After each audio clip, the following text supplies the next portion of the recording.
আমি অনুপ্রিয়া। কেমন থাকবে আজকে দক্ষিণবঙ্গের আবহাওয়া? উত্তরবঙ্গের খবরই বা কি? কোথায় বৃষ্টি, কোথায় রোদ ঝলমলে আকাশ? তাপমাত্রার ফের বদল কতটা? কেমন থাকবে তিলোত্তমা কলকাতার আকাশ? সব খবরের আপডেট দেখে নিন এক নজরে। দক্ষিণবঙ্গের পশ্চিমের জেলায় বৃহস্পতি থেকে বৃষ্টির সম্ভাবনা, বজ্রবিদ্যুৎ সহ হালকা মাঝারি বৃষ্টির পূর্বাভাস।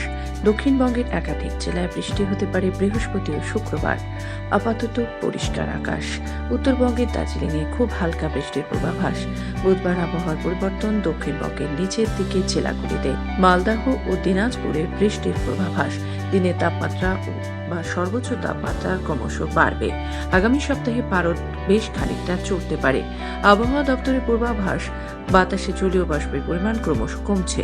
আগামী 24 ঘন্টায় রাজ্যের বেশিরভাগ অংশে উত্তর পশ্চিমের হাওয়া বইবে। উল্লেখযোগ্য পরিবর্তন নেই তাপমাত্রার। সকাল সন্ধ্যা মনোরম আবহাওয়া, বেলা বাড়লে গরম বাড়বে। আবহাওয়ার খবর নিয়ে আবার হাজির হব। আজ এ পর্যন্তই। চোখ রাখুন খবর বাংলার স্ক্রিনে। খবর বাংলা, খবরের খবরদারি।